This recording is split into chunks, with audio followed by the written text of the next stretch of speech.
Affordable housing, a complicated, loaded term in any New Jersey community, and Bridgewater is no exception. But what is affordable housing really? Where does it come from? What does it obligate us to do? How will it affect us? And how can we manage it in the smartest way possible? To answer that, we have to tell a much broader story. When Trenton sends you lemons, make lemonade. The story of affordable housing in Bridgewater. As that title suggests, our story starts in Trenton. Governor Murphy's administration, with the backing of the legislature, has set a legal mandate requiring every New Jersey town to build a certain amount of affordable housing units by a specific deadline. Before we go further, let's make sure everyone understands what an affordable housing unit is in the first place. It's typically a subsidized, price-controlled apartment intended for people with lower or fixed incomes. Governor Murphy gave the Department of Community Affairs, or DCA, the job of assigning a number of such units to each town. And make no mistake, this is a mandate. It is not a suggestion, recommendation, or aspiration. It is a mandate. New Jersey municipalities must comply. In effect, Trenton is saying to New Jersey towns, we know what your towns should look like better than you do, and you will comply with our vision for your community. The first number Trenton gave us was 474, meaning Trenton was going to require us to build 474 new affordable housing units in Bridgewater.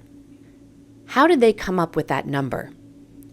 DCA took a variety of factors, including property values, physically available land, and relative residential income, and then fed them into a complex mathematical calculation. And then that calculation spat out Bridgewater's number, 474. The first thing we did was scrutinize the 474 number. We wanted to see if the DCA had actually done its math correctly. We even hired a professional planning company to help us. It turned out that no, the DCA had not done its math correctly. For instance, the DCA had calculated that Camp Cromwell, the reservoir, and even the grass median of Route 22 were potential development spaces in our community. We respectfully pointed out to the DCA that we can't actually build affordable housing units at the bottom of the Washington Valley Reservoir, and they were kind enough to revisit their initial calculation. No story of New Jersey government would be complete without an entrenched special interest lobby working against local taxpayers. In this case, the New Jersey Builders Association felt strongly that our number should be much closer to the original 474. They tried to get the mediating judge to agree with them. Our lawyers and professional staff fought back, and in the end, the judge sided with Bridgewater. 421 is the final number, period. 421 is an 11% cut from the initial number of 474, a huge win for Bridgewater.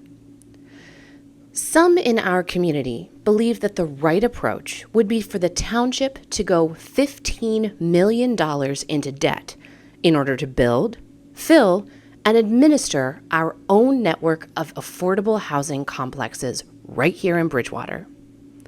This is the wrong answer.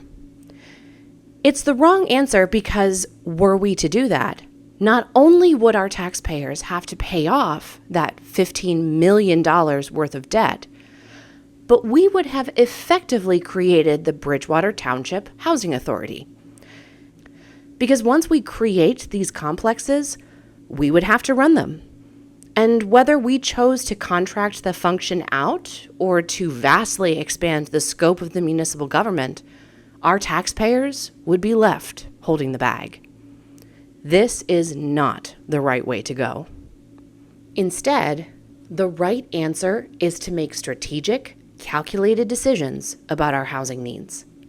This involves looking carefully at the data and numbers we already have here in Bridgewater and figuring out how to judiciously use upcoming projects to meet our state-mandated obligations. So, that's what we did. A preliminary strategic analysis validated what we had already suspected. We aren't starting out at 0. We're starting out at 152. That's because for the past decade, the township has been working to retain affordable housing controls as the agreements come due.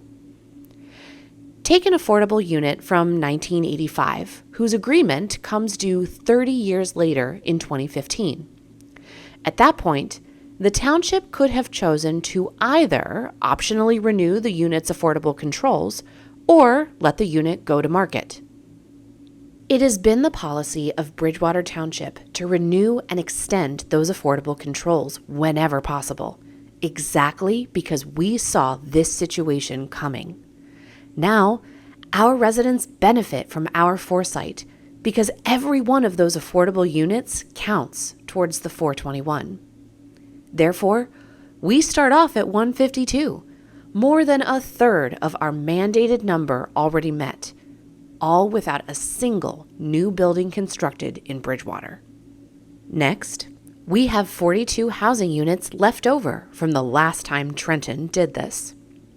So that addition brings us right to 194 without a single shovel hitting the ground. Again, we helped ourselves by planning for the future years ago. Then, we scoured all the recently built housing facilities in Bridgewater. We wanted to see if any of them contained qualifying affordable units previously uncounted. And they did. We found 15 more units, a combination of Medicaid beds designated for the elderly and a group home for the developmentally disabled. These units brought our starting total to 209, almost halfway to the finish line, without a single additional structure going up in Bridgewater. Next, we looked at upcoming construction. Specifically, we looked at smaller scale projects which might be able to produce a bonus toward our total of 421. A unit will produce a bonus towards the total number if it meets certain criteria. Currently, there are 3 projects planned which fit into this category, which net a total of 24 units towards the mandate. But because all of these projects benefit either the developmentally disabled, deaf residents, or other vulnerable groups, all 3 projects are subject to a bonus. The total increase from these smaller scale projects comes out to 48 additional units counted towards the 421. This brings our total up to 257. Finally, we considered 4 upcoming larger housing projects. Each of these projects will have a certain percentage of their occupancy set aside for affordable housing requirements, while the rest will be at market rate. Through these set-asides, we were able to add an additional 177.5 units towards our final goal of 421. Mission accomplished. In fact, if you add all of it up, that actually brings us to 434.5. With that number, not only have we met our mandate of 421, but we have even allowed ourselves a small safety margin, should we need it. Even now, many other municipalities are much worse off. Many didn't advocate for themselves in the same way that we did, and as a result, have much higher numbers to hit than we do. Others have been less cooperative with the process, to their detriment. Indeed, the mediating judge even mentioned that Bridgewater's remarkable compliance record is worthy of mention and consideration. Some towns have simply rejected the requirement from Trenton altogether. These municipalities have lost multiple court battles and may face legal sanction or fines from the state government as a result of their non-compliance. But what does this mean for you, the Bridgewater resident? Honestly, most residents probably won't notice much. and that is by design. Because of our forward planning over the past years and fierce advocacy more recently, we have been able to largely shield the township from any outsized impact of the affordable housing mandate. Bridgewater protected your quality of life while still meeting the legal obligations forced on us by Trenton. We got the very best deal possible for you and your neighbors, and we are proud to be able to say so. As always, our residents know exactly what our community needs.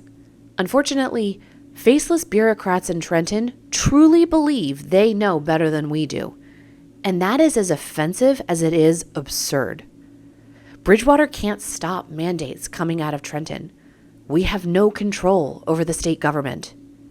When Trenton sends us lemons, we have to make the best lemonade we can. We are proud to serve you and your family and to fight to protect the community we all love every chance we get. Thank you for listening.